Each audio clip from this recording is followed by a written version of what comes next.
What's up, friends? Welcome back, and today we're going to take a look at some ways that you can be speeding up your editing process. Now, throughout this video, we're going to cover a few different ways that you can speed up your editing process, and my favorite is actually the last one, but we have to go through all the other ones because those apply to the last one as well, so stick around. Now, this is going to be particularly useful if you're a YouTuber and you have to crank out content nonstop, so let's jump in and take a look at way number one. The first tip I want to give you are the hotkeys Q and W. That's going to be the fastest way to trim the gaps in your clip. So to start this video off, I know that I have a bit of setup over here, and I know I have a false start, and I start again right afterwards. I'm going to go to the beginning of this using the waveform as my guide. I know I'm about to start talking here, and I just have to press Q, and that's going to delete everything before where my playhead is. There you go, it deletes it and moves it over. Now let's say I want to delete this gap over here. Well, the first thing I would do is put a cut here, and you can either use the razor tool or you can use Command or Control K, and that's going to put a cut. And then jump straight ahead to over here and press Q again, and it's going to delete that part and move the clip over to join it. The extra benefit of using Q and W is that in fact it keeps transitions. So if I apply a transition here, a fade, and I have a short little audio fade there, and I decide that that's not the take I want to jump all the way to over here. If I press Q, it's going to move everything over and maintain those transitions. Now, the next thing I want to show you is adjustment layers. So if you haven't worked with adjustment layers before, essentially it's going to add a new layer on top of your timeline, and you're going to be able to apply effects to that adjustment layer, and it affects everything underneath it. So I'm going to come over here, I'm going to right click, say new adjustment layer. It's going to offer you the same size as the timeline, so I'll just press OK, and it's going to be a new line item in your project. If you bring that in and extend it, you can apply effects to this adjustment layer. Now, this is going to be particularly useful also if you're applying color to your entire clip. So if I'm going to do some color grade here, I don't know, let's say we'll do yellow highlights and blue shadows. That looks awful. But let's say I like that and I wanted to apply that over the entire clip. I can zoom out and just drag that adjustment layer, and it's going to apply it to everything that's underneath. As soon as it finishes, that grade disappears.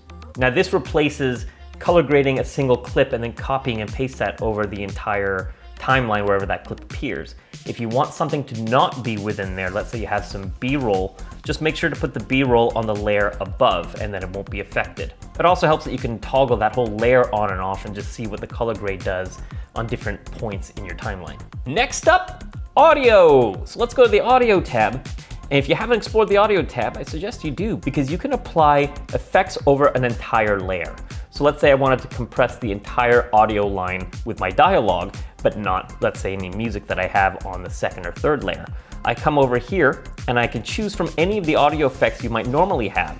So I can put like a single band compressor and a hard limiter, which are two effects I often use when making these YouTube videos. And I can plug those in.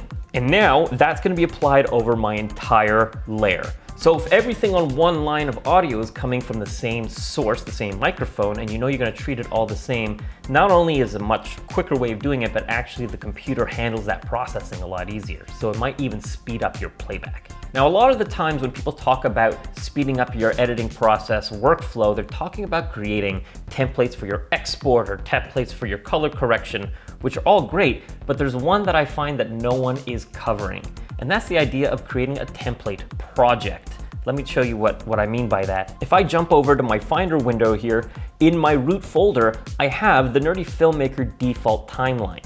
And within that timeline, not only do I have all of my intro sequences already loaded in, but you can also have your adjustment layer pre-made with the proper color corrections and your audio effects put into the audio tab ready to go, so that when you bring your footage in, you don't have to take care of those things if you do them the same way every single time. So normally what I would do is select it, copy it, I would make my new folder,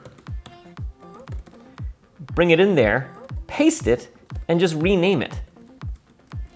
And you'll find that all of the things that you've established as a regular look and sound are already in there. I have my adjustment layer with some corrections on it. I've got my intro sequences that I choose from every single time I make one of these videos. I have my default sequence already set up, and in that default sequence, I have my audio settings set. So all you have to do is have that default timeline, and anytime you want to change, let's say, the look or the sound of your project moving forward, is just to enter into that file, adjust the settings, and then save over itself. And then all of a sudden you've got a new updated template. That's it, my friends. I hope that was helpful. If it was, please like and subscribe. And if you want to see more content like this, just give me a holler. But until next time, keep doing cool stuff. Oof.